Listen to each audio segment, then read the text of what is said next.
Saat selesai membaca ayat-ayat ini dengan keras, dan Allah Subhanahu wa taala dengan kemahakuasaannya membuat orang Quraisy pun waktu itu tiba-tiba mendengarkan Nabi SAW teriak dengan suara keras. Lalu Nabi SAW sujud. Setelah baca ayat ini dengan kalimat dikatakan dan sujudlah kepada Allah dan sembahlah. Semua sujud. Nabi SAW sujud. Yang terjadi subhanallah, semua sahabat yang hadir sujud. Lalu semua orang Quraisy, semua tidak terkecuali, termasuk Abu Jahal, Abu Lahab, sujud semua. Baik, sekarang kita masuk ke subjudul baru, ya. Masalah pemboikotan Quraisy terhadap Nabi SAW dan seluruh muslimin, juga suku Muttalib dan suku Hashim, juga dikenal pada saat itu dengan Amul Huzun, ya, tahun kesedihan, karena pada tahun inilah meninggal Khadijah radhiyallahu anha dan juga paman Nabi SAW Abu Talib. Jadi ini beberapa subjudul ini kita akan bahas insyaallah beberapa pertemuan ke depan, ya. Yang pertama tentang pemboikotan Quraisy terhadap Nabi SAW. Saat itu Muhajirin sudah berkumpul di Habasyah, di Ethiopia, yang pernah kita bahas dulu ada mau hijrah, itu sekitar 83 orang. Mereka menyembah Allah Subhanahu wa taala di sana tanpa terganggu karena raja, ya, Ethiopia si Najasyi dukung mereka. Gitu kan, dan sudah kita sebutkan kisahnya panjang lebar bagaimana dialog antara Quraisy dengan Najasyi sehingga akhirnya Najasyi tetap mendukung, dan Najasyi pun akhirnya beriman, ya, beriman di tangan Ja'far bin Abi Thalib radhiyallahu anhu dan meninggal dalam keadaan Islam. Dan ini waktu Najasyi meninggal dunia, Nabi SAW mengerjakan sholat gaib di Madinah. Dan ini sudah saya tekankan jemaah sekalian, sholat gaib untuk jenazah tidak dikerjakan kecuali pada jenazah yang tidak ada yang sholatinya. Tidak ada yang mensolatin, tidak boleh sembarangan. Kita di Indonesia ini setiap habis Jumat sholat gaib untuk si fulan, sholat gaib untuk fulan, meninggal di sana, itu nggak perlu. Dalam sunnah tidak ada seperti itu. Kalau sudah ada yang sholati maka hukumnya fardu kifayah. Fardu kifayah sudah cukup. Ada yang sholatin sudah selesai. Tugas kita, walinya atau anaknya atau saudaranya sekarang memperbanyak amal buat dia, sedekah buat dia, doain dia, bukan lagi disolati, nggak usah disolatin. Sholat itu sifatnya fardu kifayah. Belajarlah ilmu yang benar sehingga tidak keliru, gitu kan? Sehingga tidak keliru. Baik, kita masuk sekarang. Mereka tetap di sana di Habasyah sampai kejadian turunnya ayat-ayat surah An-Najm. Surah An-Najm ini urutan 53, ayatnya cukup panjang, ayat 33 sampai 62. Ini turun semua, ya. Puluhan ayat ini turun sekaligus. Jadi kejadiannya 83 sahabat ada di Ethiopia dan ini turun di Mekah ayat ini. Nanti ini menyebabkan ada sebagian dari sahabat yang Muhajirin pulang ke Mekah gara-gara ayat ini turun gitu. Bunyinya, A'udzubillahi minasyaitonirrajim, saya bacain dulu ayatnya.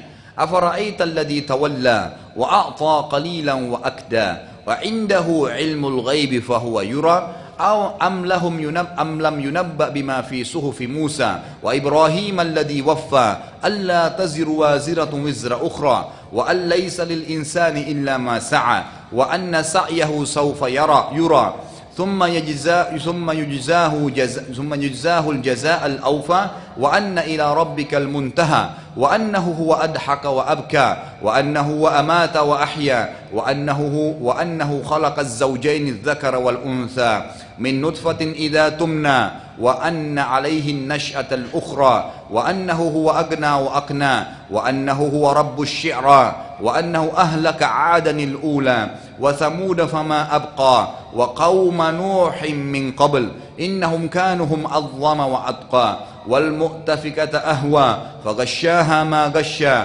فبأي آلاء ربكما تتمارى هذا نذير من النذر الأولى أزفت الآزفة ليس لها من دون الله كاشفة أفمن هذا الحديث تعجبون وتضحكون ولا تبكون وأنتم سامدون فاسجدوا لله واعبدوه. Ayat ini berbicara tentang masalah sujud. Tentu nanti kita dianjurkan untuk sujud, ya. Kalau anda bisa sujud sekarang silakan, kalau tidak maka setelah pengajian juga boleh anda tetap sujud nanti, karena ayat ini bicara tentang masalah sujud. Dalam hadis kata Nabi SAW, sebelum saya baca terjemahan ayat, kalau seseorang mendengarkan ayat dan dia sujud atau dia sholat dia sujud, maka syaitan pergi ke sebelahnya lalu sambil menangis berkata, dia telah diperintahkan sujud lalu dia sujud, dia dapat surga. Saya diperintahkan sujud, saya tidak sujud maka saya masuk neraka. Maka tetap dianjurkan insya Allah sebentar, saya sarankan setelah bubar pengajian kita baru anda sujud, niatkan untuk sujud tilawah tadi ini. Ayat 33 terjemahannya, maka apakah kamu melihat orang yang berpaling dari Al-Quran orang-orang kafir ini, serta memberi sedikit dan tidak mau memberi lagi. Artinya mereka pelit, ya. Apakah dia mempunyai pengetahuan tentang gaib sehingga dia mengetahui apa yang dikatakan, ataukah belum diberitakan kepadanya apa yang ada pada lembaran-lembaran Musa dan lembaran-lembaran Ibrahim yang selalu menyempurnakan janjinya, yaitu bahwasanya seseorang tidak berdosa atau orang yang berdosa, ya, orang yang berdosa tidak akan memikul dosa orang lain. Jadi kalau ada seseorang teman anda berkata, nggak apa-apa zina aja, nanti saya yang tanggung dosamu, misal orang bilang begitu, itu nggak mungkin. Dalam Islam tidak ada begitu. Kalau anda mengajak teman anda berzina, dia dapat dosa zinanya, anda nggak zina, anda juga dapat dosa yang sama seperti dia, tapi kita tidak tanggung dosa dia. Allah kasih kita dosa yang sama seperti dosa dia. Jadi wala taziru wazratun wizra ukhra. Sudah disebutkan dalam Tauratnya Nabi Ibrahim, Tauratnya Nabi Musa dan suhufnya Nabi Ibrahim, tidak ada orang yang menanggung dosa orang lain. Dan bahwasanya seorang manusia tidaklah memperoleh selain apa yang dia usahakan. Apa yang sudah dia kerjakan baik dia dapat pahala masuk surga, yang buruk maka akan masuk neraka. Dan bahwasanya usaha ini kelak akan diperlihatkan kepadanya. Nah, dia apa yang dia kerjakan dia akan lihat di akhirat nanti. Kemudian akan diberi balasan kepadanya dengan balasan yang sempurna. Kalau dia berbuat baik, Allah tidak akan pelit. Allah akan berikan balasan yang berlipat-lipat ganda dan istana yang mewah di surga. Tapi kalau dia buat dosa, akan luar biasa siksaannya. Dan bahwasanya kepada Tuhan mula kesudahan segala sesuatu. Sadarilah kita akan kembali kepada hari kiamat nanti. Dan dialah yang telah menjadikan orang bisa tertawa dan menangis. Ya, tidak ada orang yang bisa melakukan kecuali Allah SWT. Allah yang menciptakan sifat tertawa kita dan sifat menangis gitu. Dan dialah yang telah mematikan dan menghidupkan, tidak ada zat selain dia. Dan dialah yang menciptakan semua berpasang-pasangan laki-laki dan perempuan dari air mani apabila dipancarkan. Dan dialah yang menetapkan kejadian yang lain setelah kematian. Maksudnya setelah kita mati maka dibangkitkan kembali. Sebagaimana sabda Nabi SAW, jasad kalian akan dimakan oleh tanah kecuali tulang ekor kalian, yang Allah akan tumpahkan hujan nanti seperti sperma laki-laki yang tersentuh ke tulang ekor tersebut, lalu tumbuh, kalian tumbuh seperti tumbuhnya tanaman. Kemudian dan dialah yang memberikan kekayaan dan memberikan kecukupan, dan dialah Tuhan yang memberikan, ya, memiliki bintang Syi'ra. Bintang Syi'ra ini bintang yang diyakini oleh orang-orang Quraisy untuk menentukan nasib mereka. Maksudnya Allah yang telah menciptakan itu, untuk apa diyakini gitu. Dan dia telah membinasakan kaum Ad yang pertama, juga kaum Samud, maka tidak seorang pun ditinggalkannya hidup. Jadi perhatikan wahai orang-orang Quraisy, wahai orang-orang yang kafir, berapa banyak umat sebelum kalian yang telah kami hancurkan. Kalian cuma manusia biasa, dari mani yang disemprotin selesai. Jadi manusia terus tiba-tiba bisa hidup, bisa bergerak, punya mata, punya telinga, terus tiba-tiba mau sombong, bangkang sama Allah gitu. Dan kaum Nuh juga sebelumnya, sesungguhnya mereka adalah orang-orang yang zalim dan durhaka. Dan negeri Lut yang telah kami hancurkan, yang telah Allah hancurkan. Lalu Allah menimpakan atas negeri itu adab yang besar. Maka terhadap nikmat Tuhanmu yang mana ya yang kamu ragu-ragu? Siapa lagi Tuhan yang kalian mau sembah selain Allah? Fir'aun saja yang mengaku sebagai Tuhan tidak pernah berani mengatakan air yang dia minum dia yang ciptakan. Dia tidak pernah berani mengatakan rambut yang tumbuh di kepalanya dia yang tumbuhin. Dia tidak tahu. Kita bahkan manusia tidak tahu air yang kita minum yang mana jadi air seni, yang mana jadi bagian darah kita. Kue yang kita makan yang mana jadi nutrisi, yang mana jadi tinja, azzakumullah. Itu semua kita tidak pernah tahu. Lalu dikatakan maka terhadap nikmat Tuhanmu yang manakah yang kamu masih ragu-ragu? Ini Muhammad adalah seorang pemberi peringatan di antara pemberi peringatan terdahulu. Enggak usah kaget dengan Muhammad ini, karena sebelumnya sallallahu alaihi wasallam ada nabi-nabi alaihimussalam yang sudah menyampaikan juga tentang Allah SWT. Bukan orang yang baru.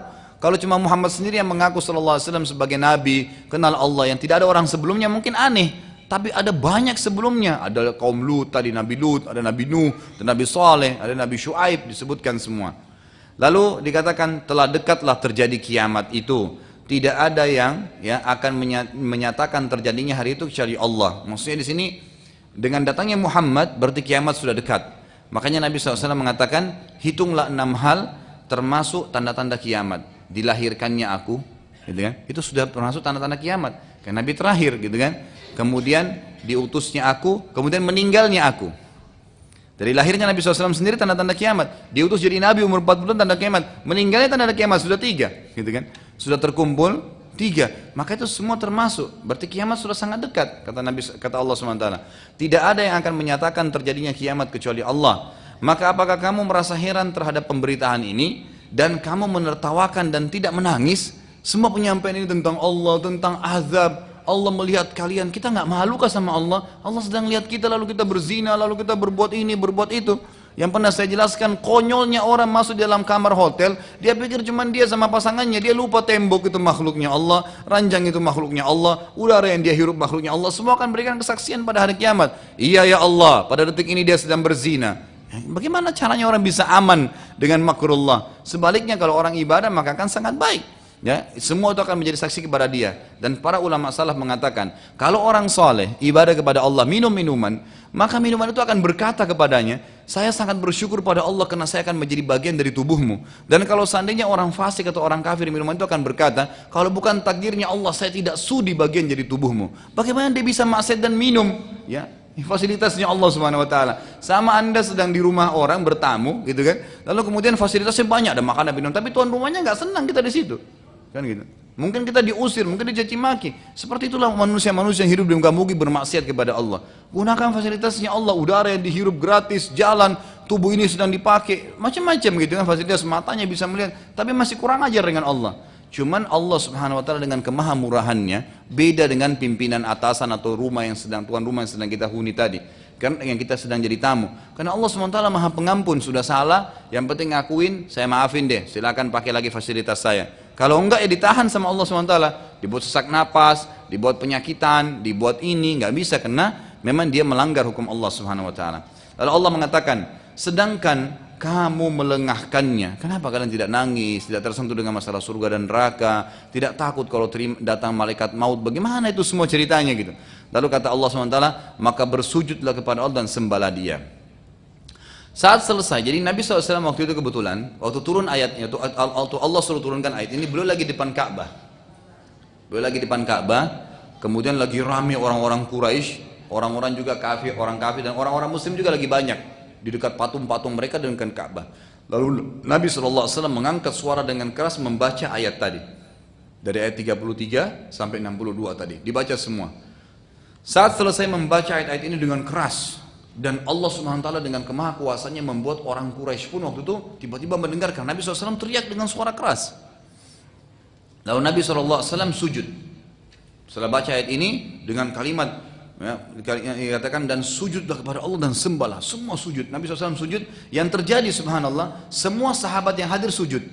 Lalu semua orang Quraisy, semua tidak terkecuali, termasuk Abu Jahal, Abu Lahab, sujud semua. Semuanya sujud kepada Allah Subhanahu wa taala. Karena keagungan ayat-ayat ini, kandungannya mereka dengar tilawat, penyebutan tentang kaum Samud, kaum Nuh yang telah kami siksa, yang kami hancurin. Dan Nabi SAW tidak bilang, akulah Tuhan. Enggak. Allah terus dikatakan begitu. Jadi selesai. Maka orang-orang Quraisy pun ikut sujud karena agungnya kandungan-kandungan ayat tersebut, kecuali satu orang yang pada saat itu kebetulan sudah sangat tua dan tidak mampu sujud. Ia menggenggam tanah, kemudian mengangkat taruh di kepalanya sambil berkata, inilah partisipasiku. Artinya aku juga sujud. Nah tidak mampu ditaruh panah di mukanya, di kepala. Semua Quraisy tidak tertinggal satupun. Setelah kejadian agung ini, tersebar berita kepada seluruh Quraisy, ya, kepada seluruh Quraisy bahwa tersebar berita bahwasanya Quraisy telah mengikuti Muhammad. Semua Quraisy sudah masuk Islam, karena mereka sujud semua gitu kan. Para sahabat yang sementara berada di Habasyah mendengarkan berita tersebut, lalu mereka sangat senang. Maka mereka pun ada yang balik karena mengira kaumnya sudah beriman. Namun setelah tiba di Mekah, para sahabat heran ternyata Quraisy tetap saja pada kekufuran.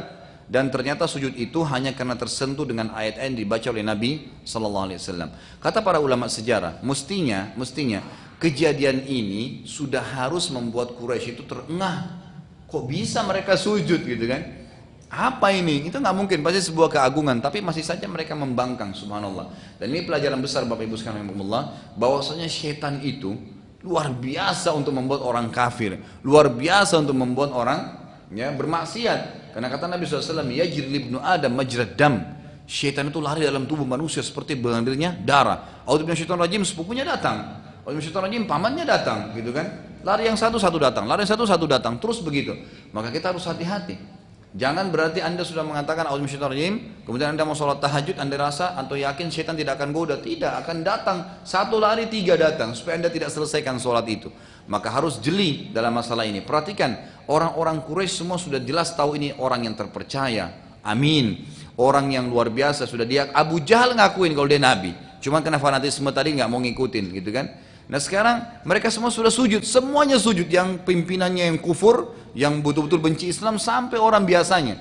Ternyata tetap juga syaitan tetap mengelabui mereka untuk tidak masuk Islam gitu kan.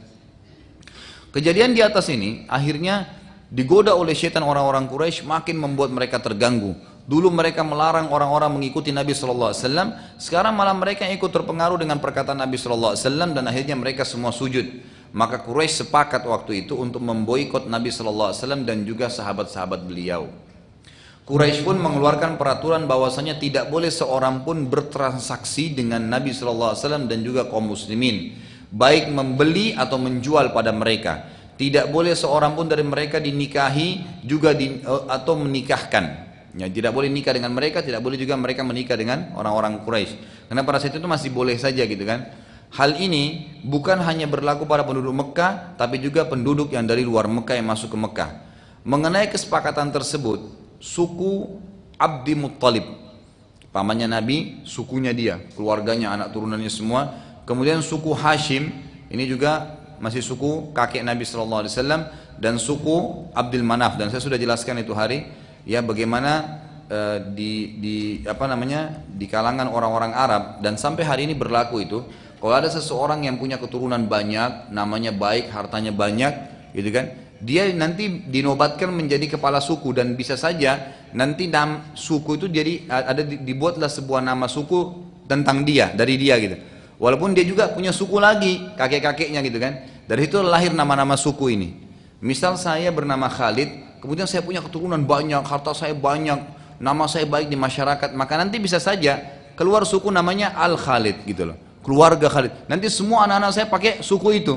Seperti itu terjadi, ya, itu kejadian di sana. Maka lahirnya suku Abdul Muttalib, karena si Abdul Muttalib ini terkenal tokoh masyarakat, punya keturunan banyak, punya harta banyak, maka dijadikan suku Abdul Muttalib. Padahal sebenarnya dia dari Quraisy juga, gitu kan. Dari di atas lagi, Quraisy ini juga seorang tokoh masyarakat dari kakek mereka yang bernama Fikhr. Tapi karena punya keturunan banyak, maka seperti itulah kurang lebih, maka lahirlah banyak suku-suku gitu. Sama dengan suku Hashim dan Abdul Manaf. Lalu mereka ketiga suku ini berkumpul karena jumlahnya cukup banyak juga. Mereka bermusyawarah bagaimana ya menghadapi risiko yang akan menimpa Nabi SAW yang merupakan dari kerabat mereka. Jadi bukan mereka beriman, tapi fanatisme ya suku saja gitu. Akhirnya mereka sepakat akan bersama Nabi SAW dan menolongnya. Suku-suku Nabi SAW tadi ya sepakat dan berkata pada Nabi SAW, mereka Quraisy memboikotmu dengan tidak transaksi padamu, maka kami akan bertransaksi denganmu. Mereka tidak ingin menikahkanmu, maka kami akan menikahkanmu. Abu Jahal waktu itu kembali lagi kepada orang ini. Makanya kadang-kadang jemaah sekalian itu yang mengacaukan pengajian, yang mengacaukan penyampaian agama kadang-kadang, atau malah orang-orang kafir yang suka membuat masalah bagaimana, itu mungkin cuma individu tertentu, mungkin 1-2 orang. Ini nggak perlu orang-orang ini hanya membuat semuanya berantakan, tidak perlu, nggak usah mengganggu kita gitu loh. Ya. Apa yang terjadi Abu Jahal ini, kita ambil pelajaran dari dia.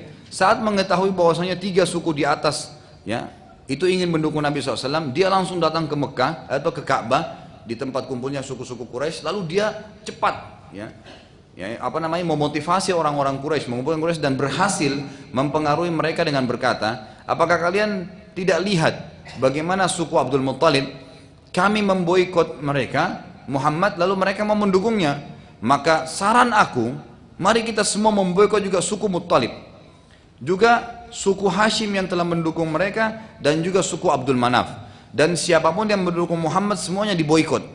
Jadi di Mekah itu kayak terasing, nggak bisa transaksi, nggak bisa beli barang, nggak bisa keluar dari Mekah, nggak bisa ketemu orang, pokoknya diboikot.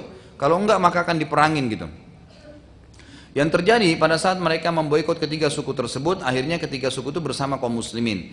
Maka mereka menulis sebuah akad yang dikenal dengan sahifah, ya, yang ditempelkan pada dinding Ka'bah yang berisi begini: dilarang secara mutlak siapapun yang bertransaksi dengan suku Abdul Muttalib, Abdul Manaf, juga Hashim, serta Muhammad dan para pengikutnya. Juga tidak boleh siapapun menikah dari mereka, juga menikahkan salah satu dari mereka. Dimulai dengan tulisan ini tersebutkan dengan Bismikallahumma. Tahu nggak apa itu Bismikallahumma?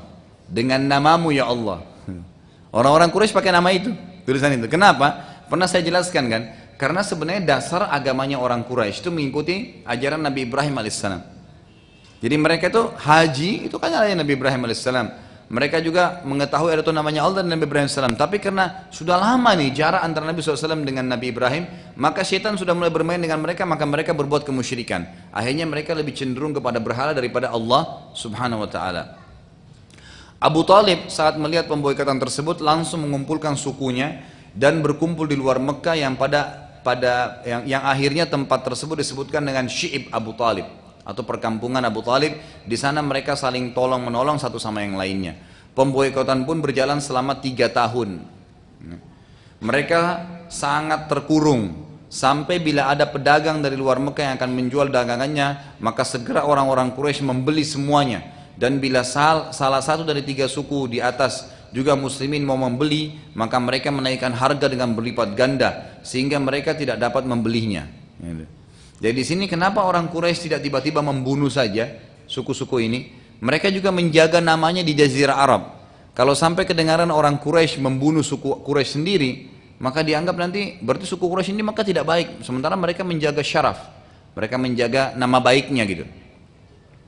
Kondisi ini akhirnya membuat mereka kelaparan, kaum muslimin dan ketiga suku tadi, dan kesulitan mencari makanan. Melihat kondisi tersebut, sebagian dari Quraisy masih menggunakan hati nuraninya sehingga tersentuh dan mau membantu. Karena bagaimanapun ketiga suku yang diikut diboikot oleh orang-orang Quraisy masih kerabat mereka juga. Karena ini kan sama-sama dari Quraisy, cuma kena nyebar, ada tokoh masyarakat, jadikan nama sukunya dia. Tapi sama kembali kepada induk satu, yaitu Quraisy. Yang memulai bantuan, ya.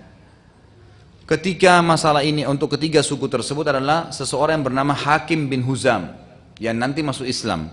Waktu itu belum masuk Islam ya. Dan ia seorang tokoh Quraisy yang disegani. Ia mempunyai hubungan kerabat ya dengan suku Muttalib dari jalur ibunya. Jadi karena pernikahan jadi punya jalur. Suatu hari ia menyiapkan banyak sekali makanan di atas unta lalu membawanya menuju perkampungan Abu Talib. Di tengah jalan ia menemui siapa lagi? Ini kembali kepada satu nama ini, Abu Jahal. Ya. Kembali lagi kepada orang ini. Abu Jahal lalu bertanya padanya, mau kemana kau Hakim? Yang sedang bawa unta dengan penuh makanan tadi. Hakim berkata, itu urusanku. Karena memang Abu Jahal bukan raja, dia kepala suku. Ini juga Hakim kepala suku. Dua-duanya punya kekuatan gitu. Lalu Abu Jahal berkata, apa kau mau membawa makanan ini untuk Muhammad dan teman-temannya? Hakim berkata lagi, itu urusan saya. Lalu Abu Jahal berkata, demi Allah, ya, itu bukan urusanmu. Kamu tidak boleh membawa makanan ke mereka, dan ia terus berusaha menahan Hakim ya agar tidak membawa makanan tersebut. Jadi sini bisa dibayangkan jemaah sekalian rahimakumullah, bagaimana permusuhan dalam hati Abu Jahal hanya karena fanatisme dan kejahilan.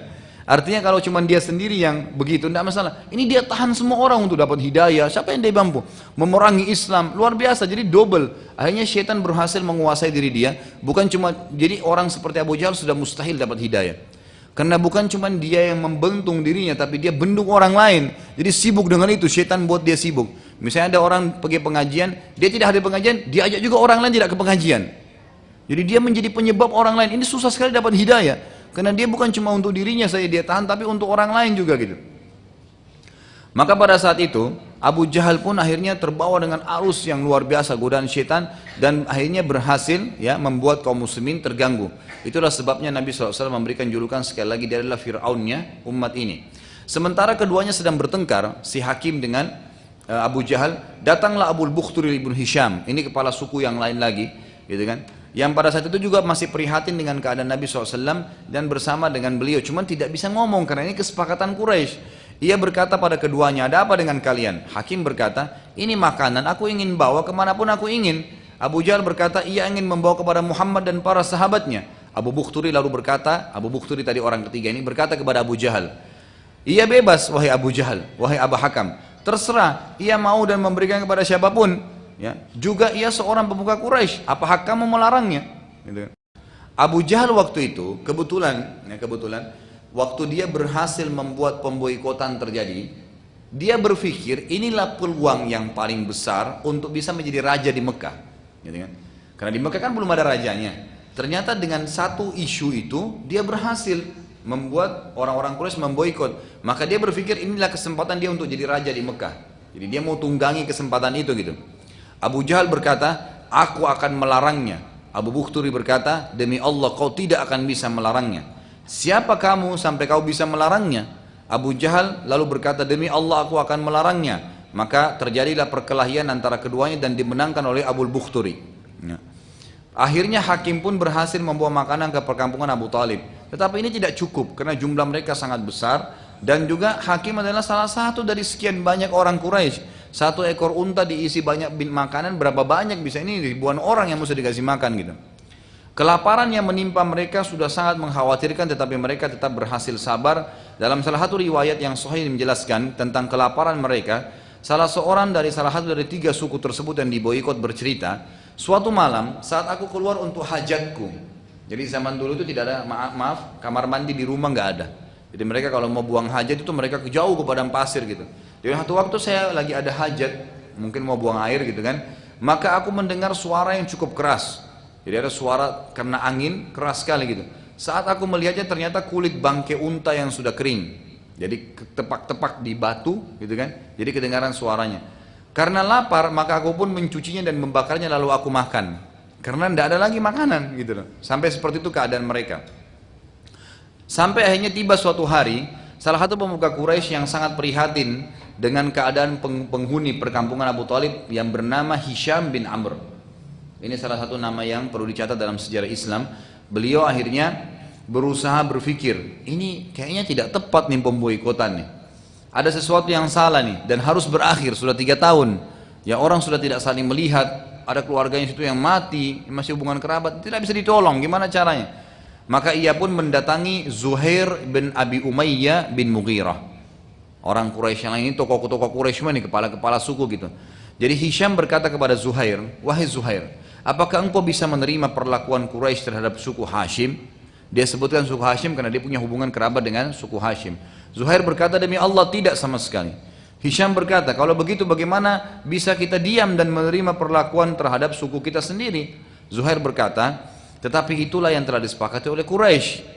Hisham berkata, mari kita cabut kesepakatan pemboikotan yang ditempel pada dinding Ka'bah. Zuhair berkata, kita tidak bisa kalau hanya berdua. Hisham berkata, bisa. Zuhair bilang nggak bisa, kecuali kalau kamu coba cari 1 orang lagi biar kita 3 orang dan jadi lebih kuat, kepala suku lain. Hisham berkata, baiklah. Maka ia mendatangi Mut'im bin Adi. Jadi ada 3 orang sekarang. Hisham pun berkata, apakah engkau ridho apa yang dilakukan oleh Quraisy? Mut'im berkata, tidak. Hisham berkata, kalau begitu mari kita cabut kesepakatan pemboikotan.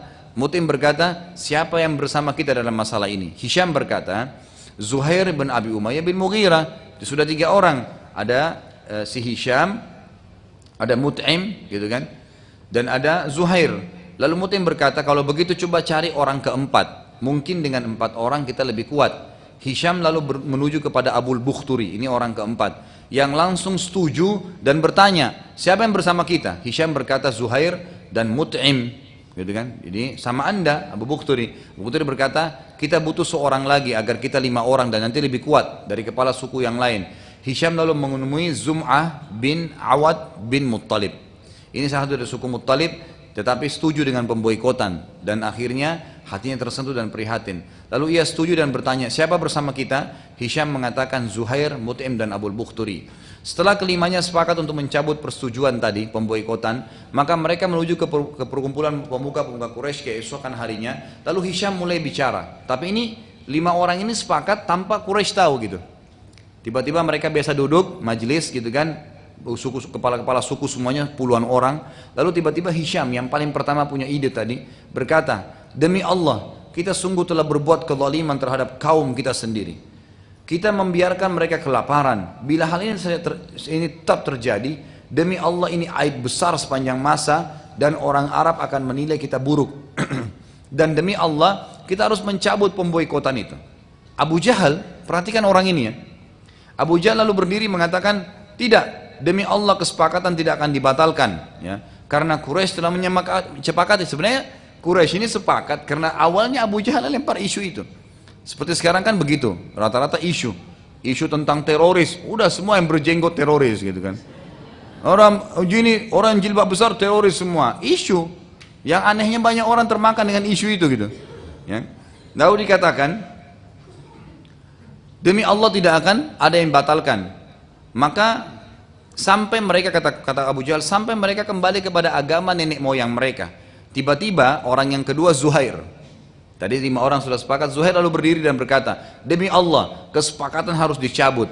Tidak ada yang bantah, Abu Jahal aja. Abu Jahal berdiri lagi bilang, tidak, tetap harus dipertahankan. Lalu berdiri orang ketiga, Mut'im ibn Adi, tadi juga orang ketiga. Berdiri, tapi Abu Jahal tidak tahu kalau ini sudah sepakat nih 5 orang ini. Lalu mengatakan, demi Allah harus dicabut, walaupun kau tolak wahai Abu Jahal. Lalu Abu Jahal mencoba mempertahankan dan berkata, demi Allah tidak boleh dicabut. Lalu berdiri orang keempat, Abu Bukhturi juga berdiri dan berkata, demi Allah dicabut. Abu Jahal masih coba mempertahankan, lalu Zum'ah berdiri, yang kelima, demi Allah harus dicabut dan dibatalkan. Abu Jahal akhirnya terpojok dan pemuka-pemuka Quraisy akhirnya juga menilai bahwasanya hanya Abu Jahal yang bertahan. Nggak ada yang lain. Sementara 5 orang kepala suku yang sama kedudukannya dengan Abu Jahal, semuanya nolak gitu. Dan ini pelajaran besar. Bagaimana sebenarnya jumlah yang sedikit pun, tapi kalau terorganisir itu sangat baik gitu kan. Makanya Ali radhiyallahu anhu mengatakan, kejahatan yang teratur rapi bisa mengalahkan kebaikan yang tidak teratur gitu. Jadi kalau tidak dikemas, pengajiannya tidak bagus, kemudian di sebelah sana ada orang buat acara dandut bagus, maka di sana yang rame gitu kan. Tapi kalau di sini bisa bagus, dikemas, maka di sana kosong nanti. Dan gitu, jadi tinggal kemasannya saja gitu. Dalam situasi ya tidak ada yang mencukung Abu Jahal, maka segera salah seorang dari 5 tersebut masuk ke dalam Ka'bah untuk mencabut sahifah. Jadi tadi dari 5 orang itu dari 5 orang tersebut akhirnya mencabut sahifah. Dan ternyata sahifah pada saat itu sudah dimakan oleh rayap tanah dan hanya tertinggal dari semua kesepakatan kalimat Bismikallahumma, yang justru nama Allah itu tidak dimakan oleh rayap. Akhirnya pemboikotan tersebut berhenti dan kaum muslimin juga ketiga suku kembali lagi masuk ke Mekah dan berbaur dengan penduduk umumnya. Tetapi penyiksaan dan penghinaan tetap saja terjadi dan puncaknya pada tahun ke-10 dari penobatan kenabian Nabi SAW setelah meninggalnya Abu Talib, paman Nabi SAW. Kejadian ini membuat Nabi SAW sangat sedih karena Abu Talib merupakan pendukung dakwah yang besar. Sampai pemboikotan 3 tahun tadi itu kena pendapat dari Abu Talib gitu kan. Dan ini adalah yang mendukung Islam masih kuat dan akses pada saat itu. Tapi setelah Abu Talib meninggal, maka ternyata ya Nabi SAW dan kaum muslimin malah tertindas.